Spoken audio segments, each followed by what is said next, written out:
The Reese's Senior Bowl concluded a few days ago. It happened last week. 5 Georgia Bulldogs competed in that event and competed in the scrimmage on Saturday.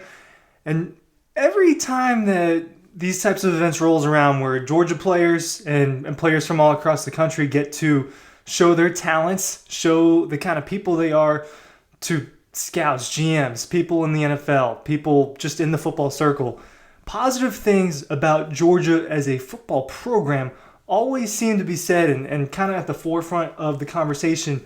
Jim Nagy, he is in charge. He's the director of the Senior Bowl. He deals with a lot of the transition process from college to pro. He's very involved in the draft process, and he's an insider and helps with player development. This is what he had to say about the Georgia football program. I think it's a huge statement. He said, "I don't have any more respect for any program in the country than Kirby's. He's built an unbelievably competitive program. You know what you're getting." This is not just Jim Nagy. Jim Nagy is not the only person that's saying these things, but it's just the most recent, right? The last few years, Georgia has had so much talent come out. And this season, that's no different. Just because Georgia didn't win a national championship doesn't mean there's not a lot of talent coming out, but there's more than just, all right, these guys are really skilled.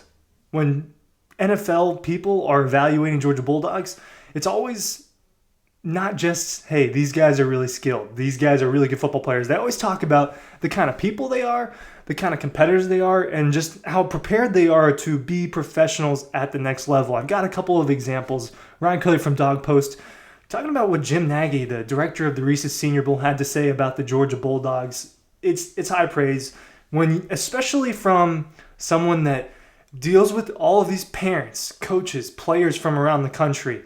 And obviously Nagy has a connection with people in the Big Ten, people in the SEC, people in the Big 12. And to say that there's no question that Kirby's program is the best, those guys are the most prepared. Look, that's what we heard about Alabama for a decade and a half. That's what we heard about Nick Saban in Alabama. And I know that some people don't like the conversation where it's, hey, look, Georgia's the new Alabama, all that. Georgia's not necessarily the new Alabama. What the Tide did in terms of building a dynasty and what Saban did over there and winning the 6 rings in a decade or so, about a decade and a half, that's ridiculous. And that's going to be harder to replicate in today's college football world that I think it's more difficult to win a national championship, especially when you factor in an extended playoff. So Georgia might not reach like that level of success. But in terms of, and look, 2 national championships is a lot, and I expect Georgia to win more with Kirby Smart. I don't know how many more, but I think that there are more championships coming at some point in Kirby Smart's tenure at Georgia. Something that it is accomplishing already and has been since Kirby got there is people like Jim Nagy making and believing statements like the one he made about the Georgia players at the Reese's Senior Bowl. Smile London, Trevor Etienne, Arian Smith, those, Dan Jackson, those are the guys competing, Tyrion Ingram-Dawkins. All of those guys kind of had different journeys at Georgia. You're talking about a Dan Jackson who was a walk-on, and Kirby said he's knocking on the door asking for a spot on the team, and he goes from that to competing on a championship defense in 2021, getting hurt, returning and sitting behind future NFL safeties and Tyke Smith and Malachi Starks and Javon Bullard. And then he gets another shot in 2024, and he's a really impactful defensive back. He's someone who made a huge play against Georgia Tech, is one of the hardest hitting safeties in this upcoming NFL draft, and has positioned himself as a pro. Those stories come out, but it seems like we're getting stories like that at Georgia, right? Stetson Bennett. Think about Ladd McConkey is someone that not a lot of people know about up in Northwest Georgia. Kirby is taking all sorts of talent and helping mold them into professionals that garner the attention of the college football world. I think a lot about guys like Kamari Lassiter and Javon Bullard when I think about this topic and kind of what Georgia meant to them. I think that we're at a point in time where people are opting out of bowl games if they don't feel it's important, if they don't want to risk their injury. Cam Ward, most recent example, I forget the bowl that Miami played in. I think it was the Cheez It Bowl. He doesn't play in the second half, right? He wanted to compete with his guys, but then he doesn't play in the second half. That kind of struck a weird nerve with some people. Some people don't care about that. Georgia players don't typically sit out unless they're really dealing with an injury. What you saw at the Orange Bowl after the 2023 season was Bowers and Mims and Munden sat out. They were dealing with injuries. Obviously, Mims and Bowers were about to be first-round picks in the NFL draft, and so it's kind of one of those situations where they choose, hey, look, like I'm dealing with this injury. It's not the smartest thing for me to play in this game. But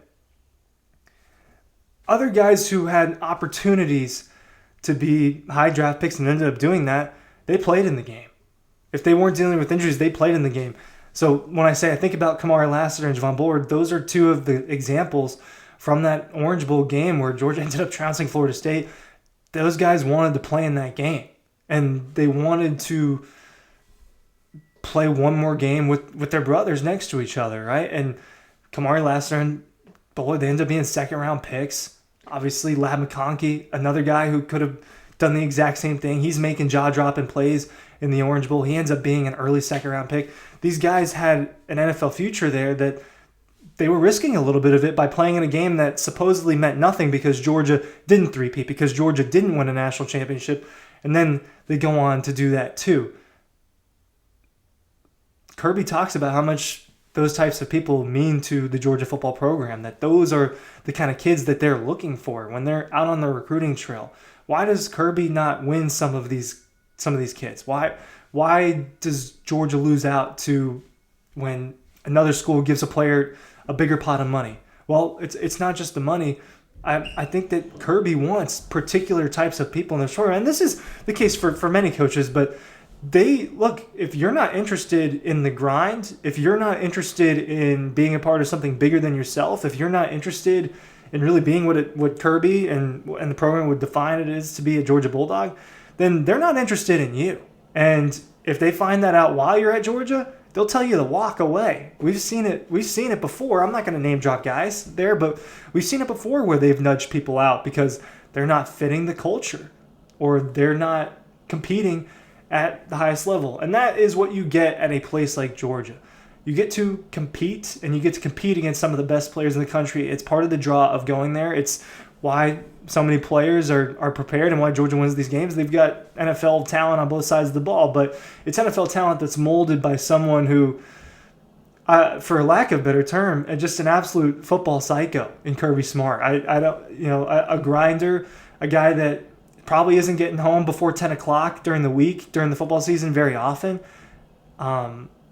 It's something he's shared about how much of a dedication it is to run a program and to be in a high-level position like that. So the character of the young men matters a lot, and I think that's part of why you see they're pro-ready, right? That's Kamari Lassiter. I'm gonna call on him for another example.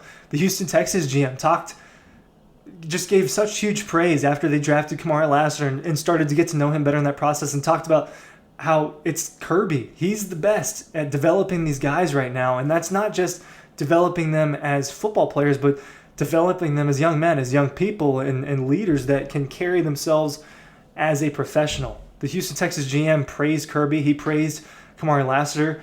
Obviously, the Philadelphia Eagles are very interested in what Kirby is doing down there. When you want to connect those guys and have them all on the same defense, Jalen Carter, Jordan Davis, Keely Ringo, Nakobe Dean, Lewis Seen, Nolan Smith Jr., right? All there. The Packers obviously are seeing that when you got Quay Walker, Devontae Wyatt, Eric Stokes, Javon Bullard. Teams are dipping into the cookie jar there because the cookies are really good and they're ready to go. It's not like an underbaked one. It's baked exactly the way you want it. That's kind of what you're getting with these Georgia Bulldog players in terms of when they're moving on to this level. So when Jim Nagy, the director of the Senior Bowl, says, look, no one's doing it better than Kirby and what they're doing down there in Athens, I think it means a lot. And I don't think that's something you can say lightly. There are great programs right now that are doing an excellent job. Ohio State, Texas, Penn State's doing a really good job right now. Notre Dame just went to the national championship. You've got Alabama and you've got all the talent in the SEC. Georgia is standing out the most right now to the professionals and to the college football world, whether or not they won the national championship in the last 2 years or not. Thanks for watching.